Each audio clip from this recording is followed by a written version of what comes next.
Assalamualaikum warahmatullahi wabarakatuh. Perkenalkan, nama saya Rizky Hidayat, kelas Ekonomi Syariah B, NPM 210301308, dosen pengampu Muhammad Hanafi Zuardi. Hari ini saya akan mempresentasikan tentang sejarah pemikiran ekonomi Islam di masa dinasti Umayyah.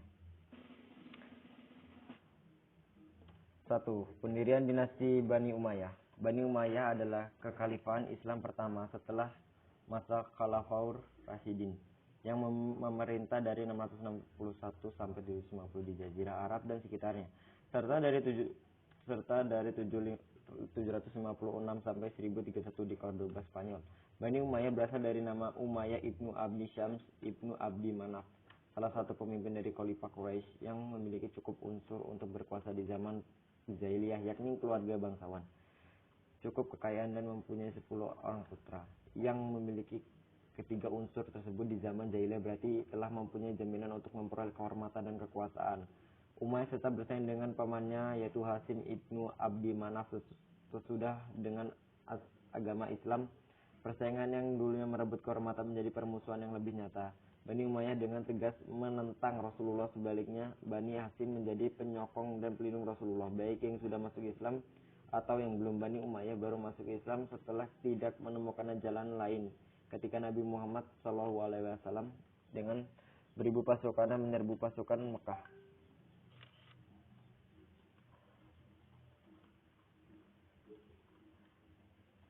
Memasuki masa kekuasaan Umayyah yang menjadi awal kekuasaan Bani Umayyah. Pemerintahan dulunya bersifat demokratis akhirnya berubah menjadi monokratis hierarkis kerajaan yang turun-temurun. Hal ini dimulai ketika Umayyah menjadi seluruh rakyat menyisakan kepada anaknya Yazid. Dia tetap menggunakan istilah khalifah namun memberikan interpretasi baru. Kata-kata itu Allah kekhalifahan Umayyah diperoleh melalui kekerasan, diplomasi, dan tipu daya dengan pemilihan atau suara terbanyak. Dinasti Umayyah yang diberikan oleh Umayyah sekitar 90 tahun. Di samping ekspektasi kekuasaan Islam, Bani Umayyah juga banyak berjasa dan pembangunan di berbagai bidang pada masanya.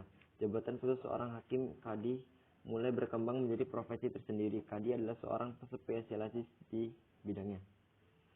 Wafatnya Khalifah Ali bin Abi Thalib pada tanggal 21 Ramadan tahun 40 Hijriah atau 691 Masehi karena terbunuhnya oleh tusukan pedang beracun saat sedang beribadah di Masjid Kufa oleh kelompok Khawarij, yaitu Abdurrahman bin Muljam, menimbulkan dampak politisi yang cukup berat bagi kekuatan umat Islam, khususnya para pengikut setia Ali Asy'ah.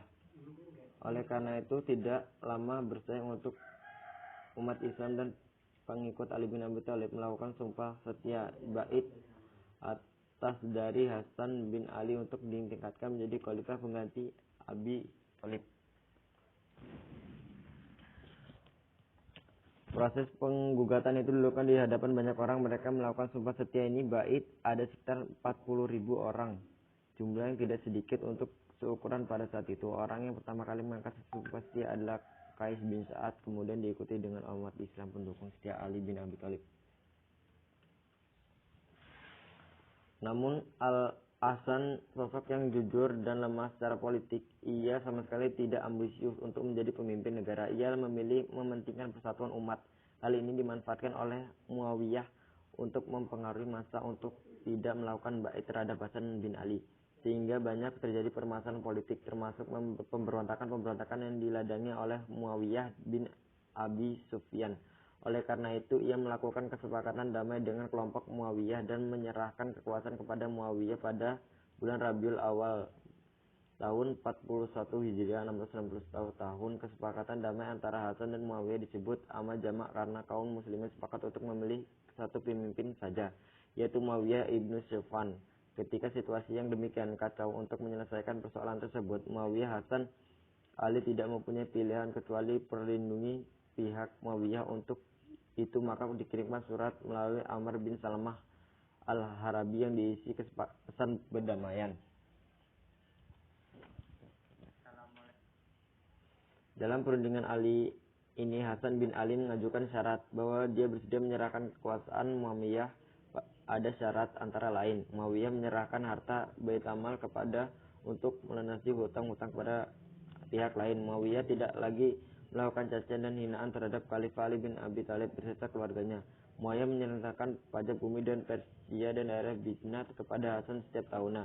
Setelah Muawiyah berkuasa nanti, maka masalah kepemimpinan kekhalifahan harus diserahkan kepada umat Islam untuk melakukan pemilihan kembali pemimpin umat Islam, karena Muawiyah tidak boleh menarik sesuatu pun dari pundak Madinah, Hijaz dan Irak karena itu telah menjadi kebijakan Khalifah Ali bin Abi Thalib sebelumnya. Untuk memenuhi semua persyaratan, Hasan bin Ali mengutus seorang sahabat bernama Abdurrahman bin Al-Harits bin Naufal untuk menyampaikan isi tuntunan kepada Muawiyah. Sementara Muawiyah sendiri untuk menjawab dan mengabulkan semua syarat yang diajukan oleh Hasan mengutus orang-orang kepercayaan seperti Abdullah bin Amir bin Habib bin Abi Syama. Setelah kesepakatan damai ini, Muawiyah mengirimkan sebuah surat dan kertas kosong yang dibuihi tanda tangan untuk diisi oleh Hasan. Dalam surat itu ia menuliskan, "Aku mengakui bahwa karena hubungan darah Anda lebih berat menduduki tugas-tugas kekhalifahan. Anda tidak ragu berkeras seperti kepadamu." Itulah salah satu kehebatan Muawiyah dalam berdiplomasi. Tutur kata begitu halus, berhekmonik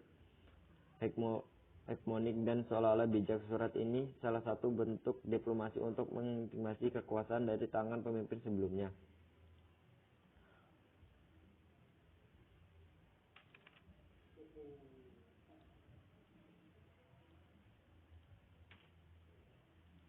Walau pemerintah di dinasti Umayyah, aku tidak akan menggunakan pedang ketika cukup menggunakan cambuk, dan aku tidak akan menggunakan cambuk jika cukup dengan lisan.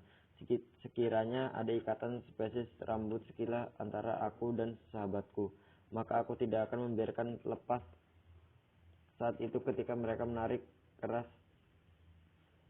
dengan keras Muawiyah Abi Sufyan. Pernyataan di atas cukup mewakili sosok Muawiyah ibnu Abi Sufyan. Ia cerdas dan cerdik. Ia seorang politisi ulung dan seorang negarawan yang mampu membangun peradaban besar melalui politik kekuasaannya. Ia pendiri sebuah dinasti besar yang mampu bertahan selama hampir 1 abad. Dialah pendiri dinasti Umayyah, seorang pemimpin yang paling berpengaruh pada abad ke-7 Hijriah. Di tangan seni berpolitik mengalami kerugian luar biasa, melebihi tokoh-tokoh muslim lain. Berbagai politik adalah senjata maha dahsyat untuk mencapai ambisi kekuasaan. Ia mewujudkan seni berpolitik dengan pembangunan dinasti Umayyah. Gaya dan corak kepemimpinan pemerintah Bani Umayyah 41 Hijriah sampai 661 Masehi berbeda dengan kepemimpinan masa-masa sebelumnya, yaitu masa pemerintahan Khalifah Rasyidin. Pada masa pemerintahan Khalifah Rasyidin dipilih secara demokratis dengan kepemimpinan karismatik yang demokratis, sementara para penguasa Bani Umayyah diangkat secara langsung oleh penguasa sebelumnya dengan menggunakan sistem monarki herediter.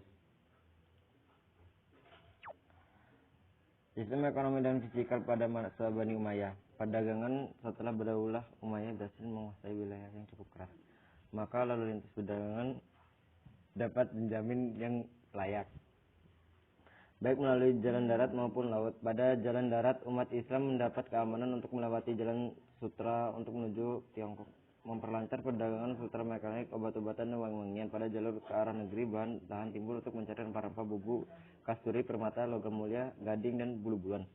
Sehingga dengan demikian, Basrah di Turki Persia pada saat itu menjadi pelabuhan dagang yang cukup ramai. Pertanian dan industri. Dalam bidang pertanian, Umayyah telah memberi tumpuan terhadap pembangunan di sektor pertanian. Beliau memperkenalkan sistem irigasi atau perairan yang bertujuan meningkatkan hasil pertanian. Reformasi fiskal. Selama pemerintah Umayyah, secara semua pemilik tanah baik muslim atau non-muslim diwajibkan membayar pajak tanah. Sementara itu pajak kepala tidak dilakukan bagi penduduk muslim, sehingga banyak penduduk yang masuk Islam secara ekonomi. Hal ini melatar belakangi berkurangnya penghasilan negara pada masa Umar bin Abdul Aziz. Beliau memiliki pandangan bahwa menciptakan kesejahteraan masyarakat bukan dengan cara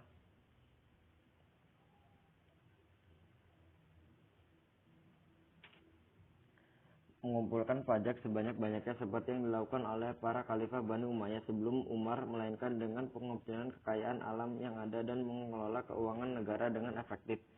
dan efisien. Keberhasilan dalam menciptakan kesejahteraan masyarakat inilah yang membuat Abdul Aziz tidak hanya disebut seperti pemimpin negara, tapi sebagai fisikalis non-muslim yang mampu merumuskan, pengelola, dan mengeksekusi kebijakan fiskal pada masa khalifahnya.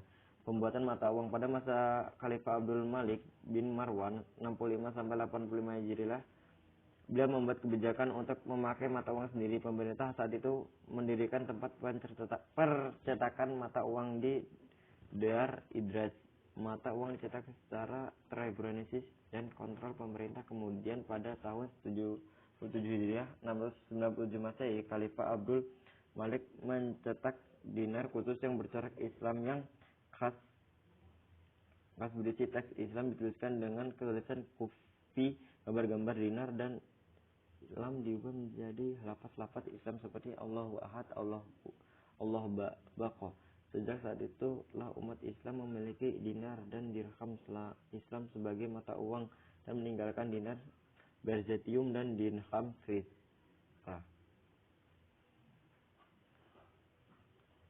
Sekian dari saya akhiri. Wassalamualaikum warahmatullahi wabarakatuh.